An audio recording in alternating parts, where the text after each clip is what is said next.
ఓం మహాగణాధిపతయే నమః. ఓం గురుభ్యో నమః. ఓం శ్రీమాత్రే నమః. పరమేశ్వర స్వరూపమైనటువంటి జ్యోతిష, వాస్తు మరియు ఇతర అనేకమైనటువంటి శాస్త్రములను మనకు అందించినటువంటి మహర్షులకి నమస్కారం. హయగ్రీవ హయగ్రీవ హయగ్రీవేతి యోపదేత్ తస్య నిస్సరతే వాణి జన్హుకన్యా ప్రవాహవత్. అరుణాం కరుణాతరంగితాక్షీం ధృతపాశాంకుశపుష్పబాణచాపాం అనిమాదిభిరావృతాం మయూకైః అహమిత్యేవ విభావయే భవానీ. శ్రీమాత్రే నమః. ప్రేక్షకులకి ఆ లలితాంబిక అమ్మవారి యొక్క అనుగ్రహం పరిపూర్ణంగా కలగాలని మనస్ఫూర్తిగా కోరుకుంటూ మనం ఈరోజు చెప్పుకోబోయేటువంటి టాపిక్ ఏమిటి? మనం ఎన్నో కష్టాలు పడుతూ ఉంటాం. అప్పులు, అదేవిధంగా ఆరోగ్య సమస్యలు, అనారోగ్యాలు పాలవడం, మరియు ధనం రాకపోవడం, వివాహం అవ్వకపోవడం, సంతానం కలగకపోవడం, ఇలాంటి అనేకమైనటువంటి విషయాలు ఎందుకు ఇబ్బంది పడుతుంటాము. అదేవిధంగా మంచి కూడా ఉంటుంది. ఏమిటి? మంచి జాబ్ రావడం కావచ్చు, బాగా ధనం సంపాదించడం కావచ్చు, వ్యాపారంలో బాగా కలిసి రావడం కావచ్చు, మంచి సంతానం కావచ్చు, మంచి భార్య కావచ్చు. ఇవన్నీ అసలు ఎందుకు జరుగుతాయి? ఇబ్బంది ఎందుకు పడతాము? ఎందుకు వస్తాయి అంటే, మీకు పూర్వజన్మ కర్మ అనేటువంటిది ఒకటి ఉంటుంది. ప్రతి లగ్నం 12 రాసులు ఎలా ఉంటాయో 12 లగ్నాల్లో పుట్టిన వారికి, ఈ భూమి మీద పుట్టిన ప్రతి జీవి కూడా పూర్వజన్మ కర్మతోనే పుడతాడు. అది స్త్రీ కావచ్చు, పురుషుడు కావచ్చు, ఏదైనా ఒక జీవి కావచ్చు. ఆ పూర్వజన్మ కర్మ కంట్రోల్ చేయబడగలిగితే మీకు ఆటోమేటిక్గా ఇప్పుడు ఉన్నటువంటి సమస్యల నుంచి బయటపడగలుగుతారు. అది ఎలాగ చేసుకోవాలి? ప్రతి లగ్నంలో పుట్టిన వారికి ఆ పూర్వజన్మ కర్మను ఎలా తగ్గించుకోవాలి, పుణ్యాన్ని ఎలా పెంచుకోవాలి అనే విషయాన్ని ఇప్పుడు మనం తెలుసుకుందాం. అయితే ఈ విషయాలు చెప్తుంది నేనైనప్పటికీ కూడా చెప్పిస్తుంది సాక్షాత్ లలిత అమ్మవారిగా భావిస్తూ ఒక్కొక్క లగ్నం నుంచి తెలుసుకుందాం. లగ్నం తెలియని వారు రాశి నుంచి చూసుకోండి. మేషలగ్నము, మేషరాశి. మేషలగ్నంలో జన్మించామండి, మాకు లగ్నం క్లియర్గా తెలుసు అనుకునేటువంటి వారు లగ్నం నుంచి 100% మీరు వెళ్ళొచ్చు. తెలియదండి మాది మేషరాశి అని అనుకునేటువంటి వారు కూడా చూసుకోవచ్చు, తప్పేం కాదు. ఈ నేను చెప్పినటువంటి రెమెడీ చేసుకోవడం వల్ల ఖచ్చితంగా మార్పు వస్తుంది మీ లైఫ్లో. ముందుగా మేషలగ్నం వారికి పూర్వజన్మ కర్మ ఏ రూపంలో వెంటాడుతుందో తెలుసుకోవాలి. వీళ్ళు ఎవరికైనా అప్పు ఇవ్వడం ద్వారా, బంధువర్గం ద్వారా, ఒక మాట మాట్లాడడం ద్వారా, ఒక కమ్యూనికేట్ చేస్తూ ఉంటాం. చూడండి, అయ్యో ఇంత లైఫ్ ఉన్నటువంటి ఒక వ్యక్తి ఒక చిన్న మాట మాట్లాడడం అంత పెద్ద వివాదమై ఇబ్బంది అయిందంటూ ఉంటారు. మేషలగ్నం వారు ప్రధానంగా ఈ విషయంలో జాగ్రత్తగా ఉండాలి. ఎవరికైనా బిజినెస్ పీపుల్కి కానీ, లేకపోతే ఎవరికైనా అప్పు ఇవ్వడం, అప్పుల విషయంలో తీసుకునే విషయంలో చాలా జాగ్రత్తగా ఉండాలి. మీ పూర్వజన్మ కర్మ మీరు అనుభవించేదంతా వీటి సంబంధంగానే ఉంటుంది. వీళ్ళ మనసు చాలా సున్నితం, మనిషి చూడడానికి కొంచెం కరకు, కమ్యూనికేషన్లో ఇబ్బందులు వస్తాయి. ఇది పర్టికులర్గా జాగ్రత్త పడాలి. బుధుడు బాగున్నాడు అనుకోండి, 6th lord, 3rd lord, communications కారకుడు, పూర్వజన్మ కర్మకారకుడు బుధుడు వీళ్ళకి. అలాగే పూర్వజన్మ కర్మనే మరొక గ్రహం కూడా ఇస్తుంది వీరికి, శని భగవానుడు కూడా ఇస్తాడు. అందుకని వీళ్ళు ముఖ్యంగా పూర్వజన్మ కర్మని పూర్తిగా తగ్గించుకోవాలి అంటే చేయవలసింది ఏమిటి అంటే, నవగ్రహాలలో పర్టికులర్గా బుధ, శని గుర్తుపెట్టుకోండి.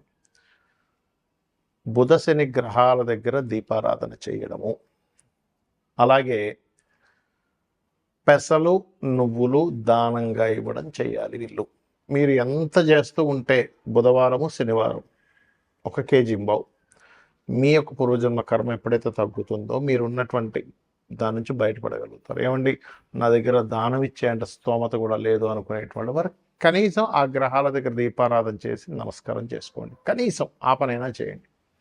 లేదు మాకు స్తోమత ఉంది కానీ తీసుకునే వాళ్ళు లేరు అని అనుకునేటువంటి వారు చక్కగా మీరు మన గోవు దగ్గరికి వెళ్ళి ఏమి తినిపించాలి అనేది కూడా నేను మీకు ప్రతి గ్రహానికి సంబంధించి చెప్తాను.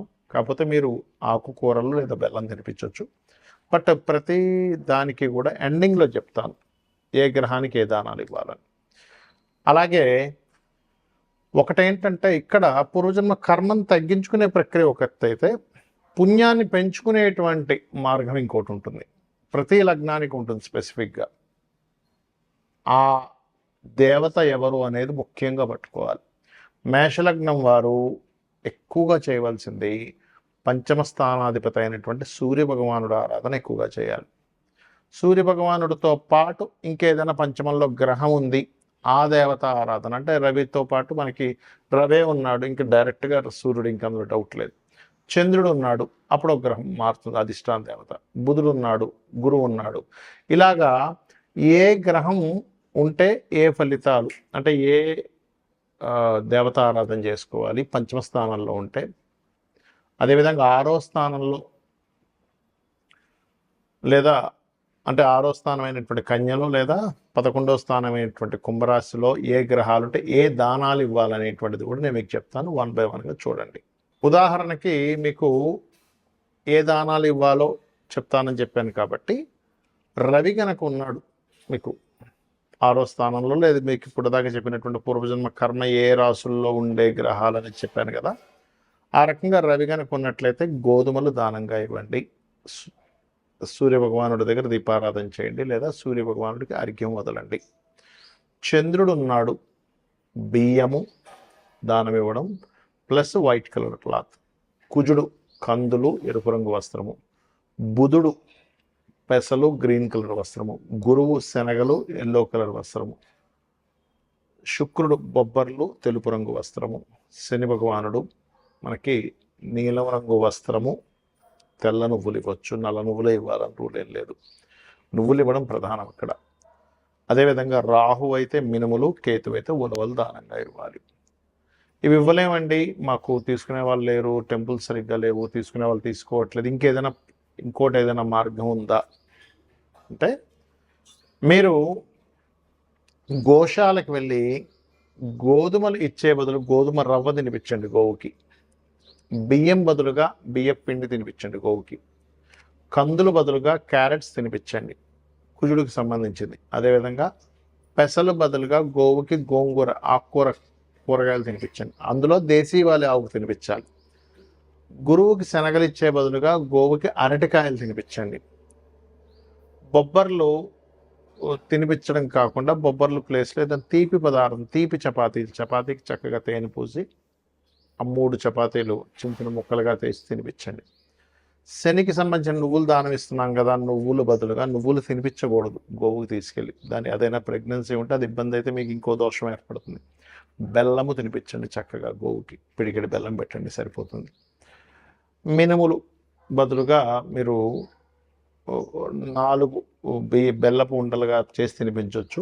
కేతువుకి సంబంధించిన ఉలవలు బదులుగా గ్రాసము తినిపించవచ్చు గోవుకి. ఇది ప్రధానంగా చేయండి. అలాగే మీకు పంచమంలో ఉండే గ్రహానికి సంబంధించిన ఉపాసన చేయాలని చెప్పారు. పంచమంలో ఉండే గ్రహం ఏమిటి చూసుకొని, పంచమాధిపతి ఉన్నాడు, వెళ్ళి ఇంకో గ్రహంతో కలిసాడు, లేదా పంచమంలో ఏదైనా గ్రహం ఉంది. ఉదాహరణకి మేష లగ్నానికి అయితే పంచమాధిపతి రవి అవుతాడు, వృషభ లగ్నానికి అయితే బుధుడు అవుతాడు, కన్యారాశి అవుతుంది పంచమం, మిథున లగ్నం అయితే తులారాశి అవుతుంది పంచమం, కర్కాటకం అయితే ఈ రకంగా వృశ్చికం అవుతుంది, అంటే పంచమం కుజుడు అవుతాడు. అలాగా మీ లగ్నం నుంచి 5th లార్డ్ ఎవరో చూసుకొని ప్రధానంగా మీరు ఆ రకంగా సూర్యుడు ఉన్నాడు లేదా సూర్యుడు అయ్యాడు, అప్పుడు సూర్య భగవానుడే. చంద్రుడు ఉన్నాడు, ఎక్కువగా మీరు చేయవలసిన ఉపాసనా దేవత రాజరాజేశ్వరి అమ్మవారు. కుజుడు స్కందుణ్ణి, బుధుడు విష్ణువుని, గురువు దక్షిణామూర్తిని లేదా దత్తాత్రేయుడిని, శుక్రుడు అమ్మవారి యొక్క ఆరాధన, శని భగవానుడు ఈశ్వరారాధన లేదా కాలభైరవ ఆరాధన లేదా కాళీ ఆరాధన, రాహు మనకి మీరు చేసుకోవాల్సినటువంటి దుర్గా, కేతు, గణపతి ఆరాధన చేసుకోవాలి. ఏది దేనికి పంచమంలో ఉండే గ్రహాలను బట్టి మీరు ఈ ఆరాధన చేసుకుంటే, ఎప్పుడు కూడా ఒక గ్రహం అక్కడ పంచమంలో ఉంది అన్నప్పుడు ఆ దేవతా సంబంధించిన ఆరాధన చేయడమే మీకు శ్రీరామ రక్షగా నిలబడుతుంది. మరి లగ్నం తెలియదు, రాశి తెలియదు, ఏం చేయాలి? సింపుల్, లలిత చదువుకోండి లేదా సూర్య నమస్కారాలు చేసుకోండి. నాకు నక్షత్రము, రాశి, లగ్నం ఏమీ తెలియదండి, నేనేం చేయాలి అంటే, దీనికంటే బెస్ట్ మరొకట్లేదు. చక్కగా ఉదయం నిద్ర లేచి సూర్య నమస్కారాలు చేసుకోవడం, మీరు సూర్యుడికి అర్ఘ్యం వదలడం, చక్కగా సూర్య భగవాన్ ఎదురుగా నిలబడడం, మనస్ఫూర్తిగా నమస్కారం చేసుకోవడం, లలితా సహస్రనామాలు వినడం కానీ చదవడం కానీ చేయండి ఉదయము సాయంత్రం. దానికి మించిన రెమెడీ మరొకట్లేదు. అలాగే ఇక్కడ మీ జన్మజాతకంలో ఎటువంటి గ్రహ దోషాలు చాలా దోషాలు ఉంటాయి. బాలారిష్టాలని, లేకపోతే నీకు పలానా ఇల్లాంటిసనని, లేకపోతే పలానా రకరకాలు ఉంటాయి. ఎలాంటిదున్నా ఒకటే గుర్తుపెట్టుకోండి, వీటన్నిటిని నడిపించేది అమ్మవారు. అమ్మవారు నడిపిస్తుంది కాబట్టి నేను అమ్మవారిని పట్టుకుంటే శక్తినిస్తుంది, తట్టుకునే శక్తినిస్తుంది అనేటువంటి కాన్సెప్ట్ ఒకటి మీ మైండ్లోకి రావాలి. ఆటోమేటిక్గా మీకు అన్ని విధాలా బాగుంటుంది. శ్రీమాత్రే నమః.